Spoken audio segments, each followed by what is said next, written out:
Welcome back, everyone. It's time for another update. Earlier this week, we launched another one. It's 0.87 or update 87, depending on sort of how you want to say it. It's just another path or just another stone on the way to our full launch. And before we sort of get into the pixelated beauty and the details of its last update, I thought I'd talk to you a bit about what's happening around that, like things like Steam Deck. Now, we've gotten awesome response, both from reporters and from you guys, the community, about the work we've doing with Steam Deck. And I'd like to remind you all that it's not us doing the heavy lifting. That's a company called Bitwave. They're our neighbors and fellow Gothenburgians. I'm pretty sure that's how you say it. They're the one doing, as I said, main work on making sure that Songs of Conquest works as good as it can on Steam Deck. And they're working with things like UI and making sure that the controls feels just right. And so far, they've been doing an awesome job, and I'm pretty sure they will be, continue to do that. Now, we also talked to you about, the road ahead, because we are moving steadily towards that final awesome launch of our game. As the roadmap says, that's in Q1 next year, in 2024, and that is just around the corner. Sort of, at least. Things are going great. We're on schedule and on track, as they say. There's a few things more. Major things that's coming. And some of them are already here. That's why I want to talk to you about our latest update. As usual, there's been a huge variation. And by that, I mean there's something for everyone. There's been new features, and we'll get back to those, because they're pretty cool, but need some explaining to do. And there's also been polish and bug fixes. Those bugs have been found by you guys. Keep reporting them. We love getting bug reports. Sincerely, we actually do. Now, the polish thing, that's something that, is very natural to a game in our state of development, because it's those little things that they need to be just right before launch. For those of you who really, really want to get into details, that's those who just don't want to hear the, let's call, highlights that I usually bring up.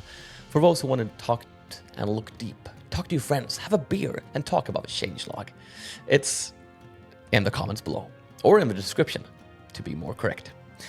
That's where you can read up on every little detail of our latest update. But for those of you who just want to know the big stuff, the highlights, let's get into it. Let's start with adaptive sim turns. That might need some explaining for those who, don't know the genre. Now, we knew, working on our new roadmap and looking ahead, that sim turns weren't exactly where we wanted them. They weren't bad, we just wanted them better. And this update has a lot of focus on those sim turns. Sure, there might be new additions in the future, there might be new changes, but for now, this version is something we're actually very, very proud of. And it is what we like to call feature complete. And that is just an important step. But what is sim turns? This might need some explanation. We have implemented a new system for handling players simultaneously in online multiplayer. Now, if you're not into details, this might look like the old one, but trust me, a huge amount of work has been put into it. But this replaces the old everyone plays at the same time approach that we used to have. The basic thought is to try and allow as many players as possible to play simultaneously, but avoiding situations where players would benefit by doing something as fast as possible. For example, frantically buying troops to defend your town before the enemy, even have the time to click to attack.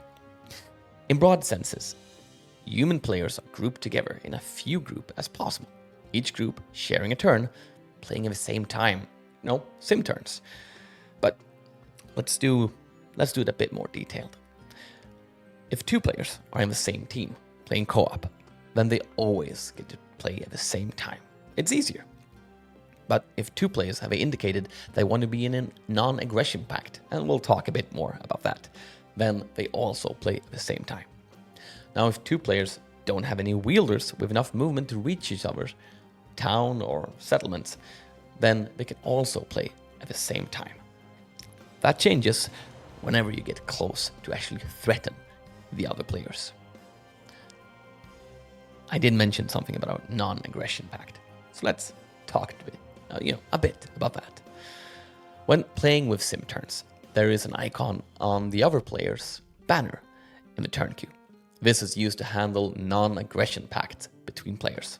You can click it to toggle whether you're friendly or not towards another player. If 2 players both have indicated that they want to be friendly, well, they play at the same time, regardless if they're close by or not.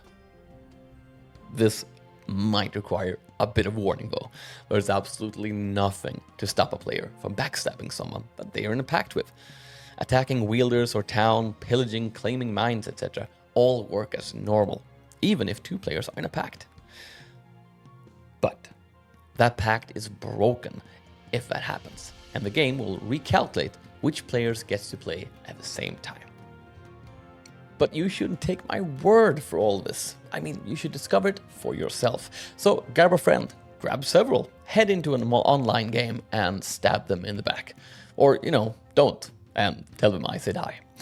You don't need an alibi to stab your friends or do non-aggression pacts. It's all there for the taking. Now, discussing or concerning multiplayer games. There has been some issues with disconnects. We definitely recognize that, and we want to solve that issue. So we did, or at least mostly. Now, these kind of things might, of course, happen regardless, but looking at statistics, there was one big flaw or fault, and we've taken care of that. We've decreased packet size on our saves. That means a lot less disconnects. Another thing you should totally try out for yourself.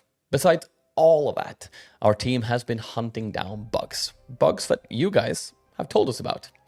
We've hunted down bugs that make the AI stuck. We've hunted down bugs that made the AI approach you with weakling wielders far too weak to fight your forces. I mean, sure, we've all sacrificed a good scout now and then, but we want the AI to think at least a little bit more tactical. So, what do you think of this latest update? It's a grand one. I mean, we think so anyway. But which part of it did you like the most? Was it a special little thing, or was it a big thing? Let us know in the comments below. And looking forward to hearing from your next adventure. I'm sure it's going to be an awesome one. So stay tuned. We'll give you our next update in just a bit. And by that, I mean, a couple of weeks. See you later.